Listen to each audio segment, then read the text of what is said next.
Hare Krishna Krishna Krishna Hare Hare, Hare Ram Ram Ram Hare Hare. Life with my Madhusudana চ্যানেলে নতুন পর্বে আপনাদের সকলকেই স্বাগত জানাচ্ছি। বন্ধুরা কেমন আছেন? আশা করি সবাই সুস্থ আছেন, ভালো আছেন।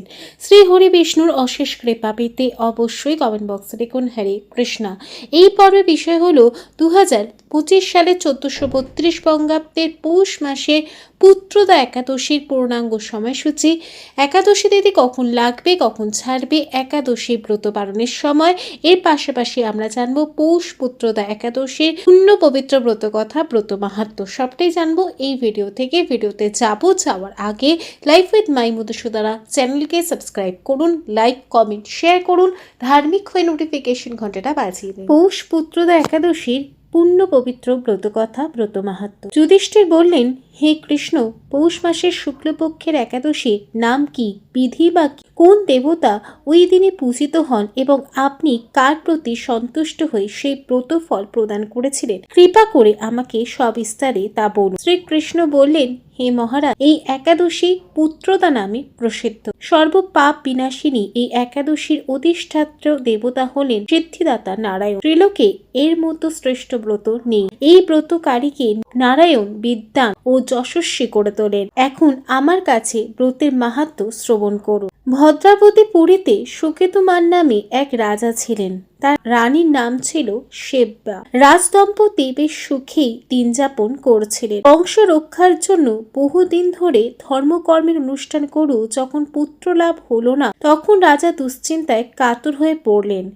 তাই সকল ঐশ্বর্যবান হয়েও পুত্রহীন রাজার মনে কোনো সুখ ছিল না। তিনি ভাবতেন, পুত্রহীনের জন্ম বৃথা ও গৃহশূন্য। পিতৃদেব মনুষ্যলোকের কাছে যে ঋণ শাস্ত্রে উল্লেখ আছে তা পুত্র বিনা পরিশোধ হয় না। পুত্রবান জনের এই জগতে যশ লাভ ও উত্তম গতি লাভ হয় এবং তাদের আয়ু, আরোগ্য, সম্পত্তি প্রভৃতি বিদ্যমান থাকে। নানা দুশ্চিন্তাগ্রস্ত রাজা আত্মহত্যা করবেন বলে স্থির করলেন, কিন্তু পরে বিচার করে দেখলেন আত্মহত্যা মহাপাপ।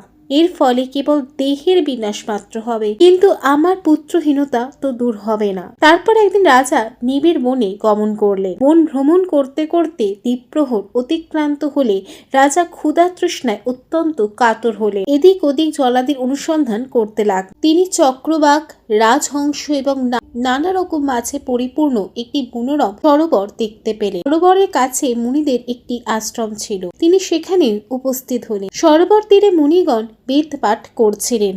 মুনি বৃন্দের শ্রী চরণে তিনি দণ্ডবত প্রণাম করলেন। মুনিগণ রাজাকে বললেন, হে মহারাজ, আমরা বিশ্বদেব নামে প্রসিদ্ধ, তাই সরোবরে স্নান করতে এসেছি। আজ থেকে 5 দিন পরে মাঘ মাস আরম্ভ হবে। আজ পুত্রদা একাদশী তিথি।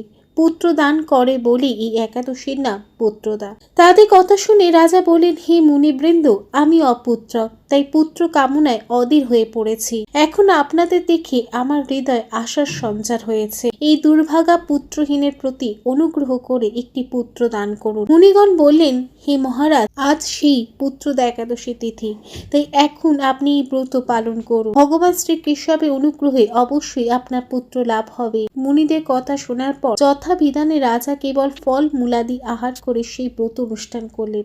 দ্বাদশীর দিনে উপযুক্ত সময় শস্যাদি সহযোগে পালন করলেন।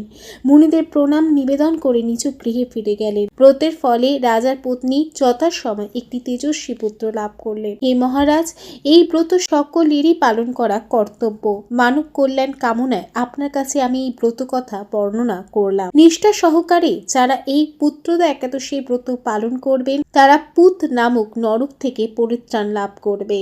আর এই ব্রত কথা শ্রবণ কীর্তনে অগ্নিষ্ঠম যজ্ঞের ফল পাওয়া যায়। ব্রহ্মাণ্ড পুরাণে এই মাহাত্ম্য বর্ণনা করা হয়েছে। 2025 সালে 1432 বঙ্গাব্দের পৌষ পুত্রদা একাদশীর পূর্ণাঙ্গ সময়সূচি। একাদশী তিথি শুরু হবে 29 ডিসেম্বর 2025, বাংলার 13 পৌষ 1432 সোমবার রাত্রি 3:35 পর থেকে। একাদশী তিথি সমাপ্ত হবে 30 ডিসেম্বর 2025, বাংলার 14 পৌষ 1432 মঙ্গলবার রাত্রি 1:20। 25 সালে 1432 বঙ্গাব্দের পৌষ পুত্রদা একাদশীর ব্রত পালন করা হবে 30শে ডিসেম্বর 2025 বাংলার 14ই পৌষ 1432 মঙ্গলবার। ব্রত পালন হবে 31শে ডিসেম্বর 2025 বাংলার 15ই পৌষ 1432 বুধবার সকাল 7টার পর থেকে সকাল 10টার মধ্যে। লাইফ উইথ মাই মধুসূদনা চ্যানেলের সঙ্গে থাকার জন্য অনেক অনেক ধন্যবাদ।